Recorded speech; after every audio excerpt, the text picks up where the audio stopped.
tell us about the importance of meditating? Do you do meditation yourself, and do you do it with your clients? So meditation, life itself can be a meditation. So any moment, really, I use a term which is the marketplace. And what I mean by the marketplace is when we're doing our role in life. So whether that's when we're at work or when we're out having to, be at the shops or whatever it is.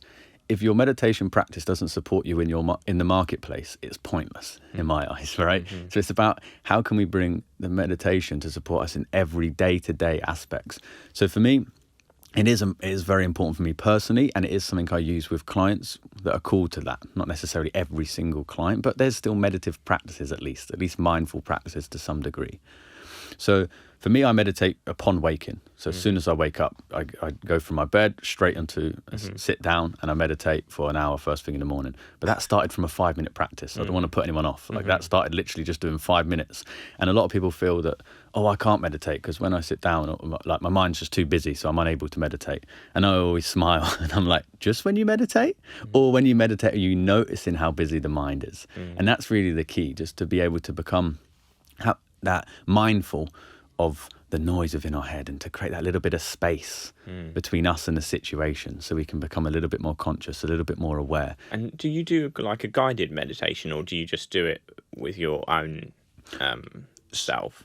So for me personally, I just do my meditation that I do for myself is I do many techniques, but the main technique I use is no technique. Right? Is actually the whole point of the technique is to get rid of all techniques. Got it. So you let go of all your attachments to all things. Like for me, I love to move, or I can end up getting caught in a breathwork practice or different things. Yeah. But I also want to notice that there's not a separation between the mind and the breath. So for example, when you're meditating, the breathing rhythm will change and adjust for whatever's going on within the mind. So I do guided meditations for people. It depends where we're at in our journey and what we're looking to get from it. Are we looking to just get a small practice and begin and have an experience of meditation? Then maybe it can be a bit too confronting to give someone no guidance around it. So giving them some guidance and some structure around the meditation can be very useful. For other people, they might initially be quite resistant to it. So we do more subtle, gentler meditative practices. Like even when you're working out can be a meditation. As long as you're mindful, you're noticing, you're being more present. It's a meditation. It's an active movement meditation. It doesn't have to be sitting cross-legged going, It can be anything. That's useful too, but it doesn't have to be. Yeah, got it.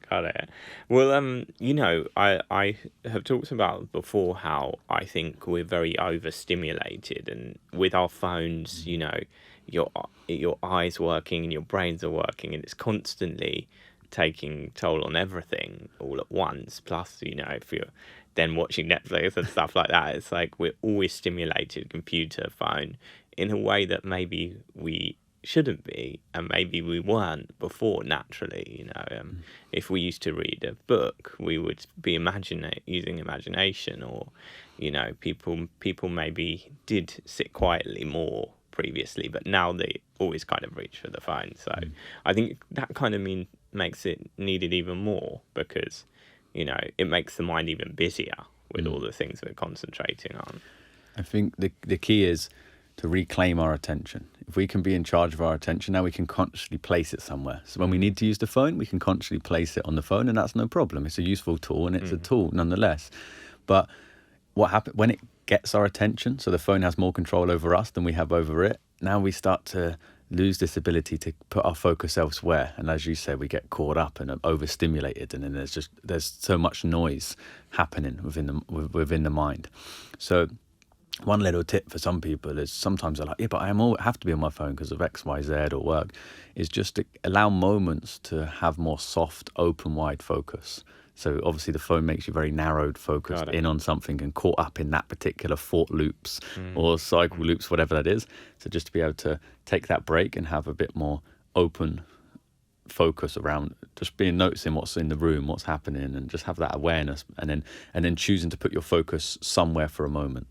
So you're almost training that focus and awareness, and be very useful for you.